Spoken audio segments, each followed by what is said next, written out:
Sitting at the table, I was wondering, how do they actually make money? Because the food is so amazing, the variety is so vast, and all unlimited. No matter how much you eat, the price remains fixed.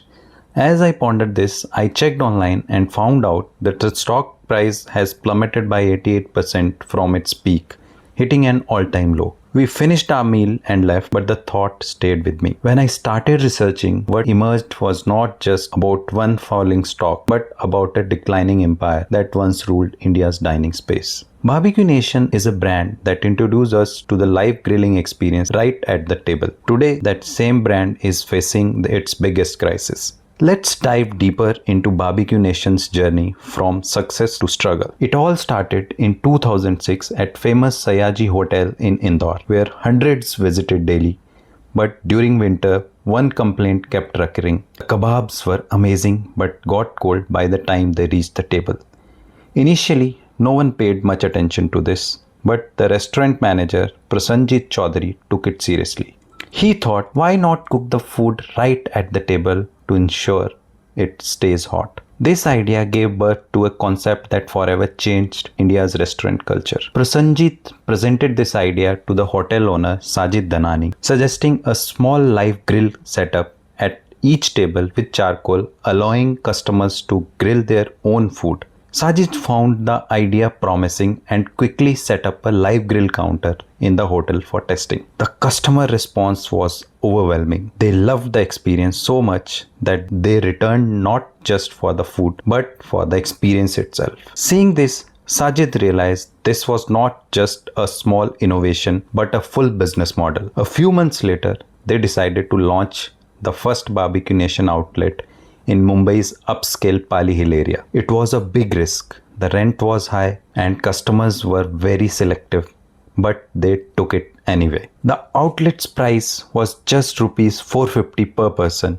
affordable for that time. People who came once returned with their friends and families. Barbeque Nation understood early that Indian customers connect not just with food, but with the experience. However, success wasn't easy. It was a capital-intensive model. Opening a single outlet cost around 3 crore plus. New cities meant new teams, kitchen setups, live grills, trained chefs, and supplier partnerships, demanding effort as well as massive investment. The biggest challenge was convincing people that grilling their own food was fun, not a burden. Specially trained staff warmly welcomed guests and guided them step by step through grilling. Customer interaction became part of the brand's DNA. By 2010, Barbeque Nation has opened 20 plus outlets in Delhi, Bengaluru, Hyderabad, and other cities.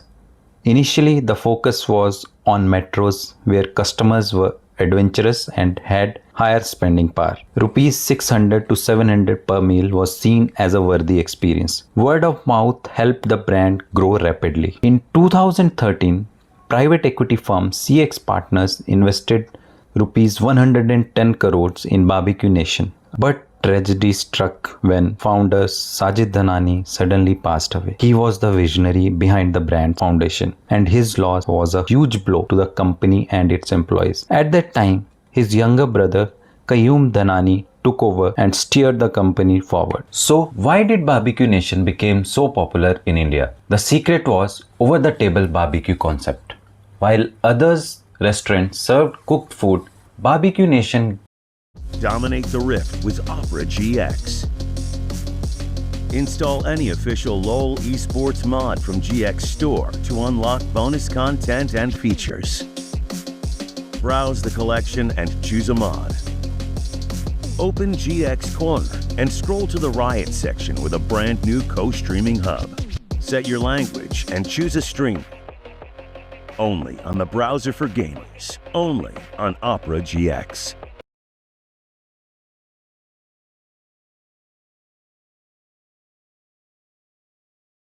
Gave customers the choice to cook their own food at the table on a live grill. This concept was perfect for Indian customers for one reason, that is emotional connection with the food. Another major attraction was the unlimited buffet at fixed price. Imagine in 2015, the per person price was just rupees 699, and for that You got starters, grills, salads, chaat, main course, desserts, and live kulfis. But how did Barbecue Nation sustain profits while offering so much unlimited food? The secret lay not just in variety but in scientific menu engineering based on customer behavior. People want to try everything but have limited stomach capacity. Barbecue Nation designed its buffet in a sequence that the starters, that is grilled pineapples, paneer tikka, veg and non-veg kebabs, come first, which were at a low cost but very delicious, encouraging repeated orders.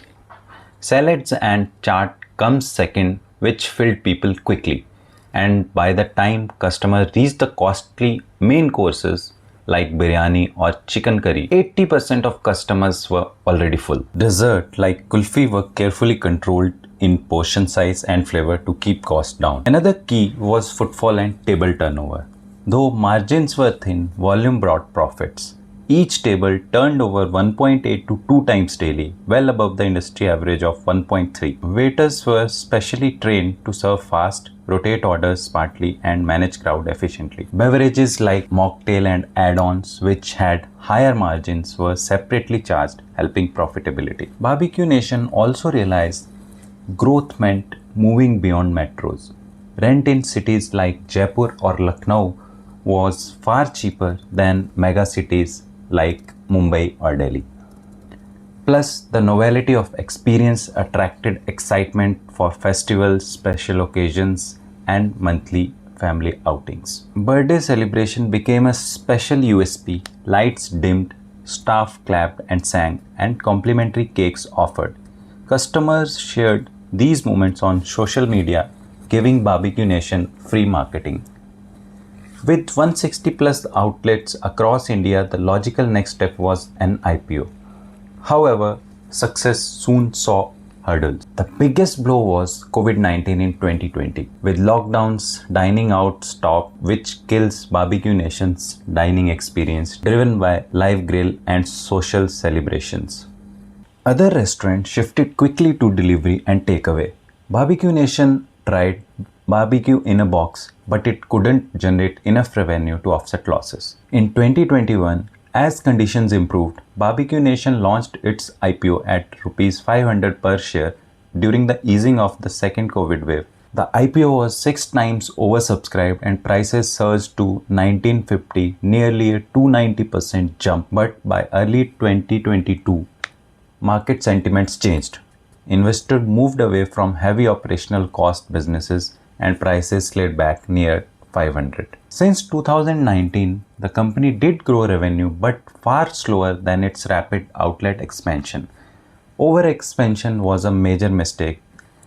They planned to open 300 outlets but never hit that number. Some locations suffered low footfall, rents were high, and operational issues surfaced. They also tried international expansion with 9 outlets in foreign countries, but overseas growth was capital intensive and risky. The rapid expansion piled on over Rs 750 crore debt as on March 2025. Two other big challenges worsened the situation were rising food cost and rents. In 22-23, inflation peaked, impacting raw material cost, electricity, salaries, and maintenance. Yet Barbecue Nation couldn't raise buffet prices freely. Their core audience was middle-class families hurt by inflation. Meanwhile, rent agreements in malls and prime locations had to be paid regardless of revenue. This forced closure, layoffs, and cost cutting. Another downfall was the rise of quick service restaurants like McD, Domino's, and Burger King. QSRs offered speed and convenience, operating with small outlets and minimal staff serving thousands daily, mostly delivery or takeaways. Barbecue Nation's model was heavy on space, staff, and long 2-hour dining experience, unsuitable for today's fast-paced customers like working couples or college students. Today, Barbecue Nation stock trades around 230 rupees, down roughly 88% from its all-time high, highlighting not just a share price fall but fundamental question about the model. So, is this the end of Barbecue Nation? The answer is not that simple. But clearly the traditional buffet system is no longer the way it was 10 years ago. What do you think? Can Barbeque Nation bounce back? Share your thoughts in the comments. That's all for today. If you like this video, do like, share and subscribe for more such videos.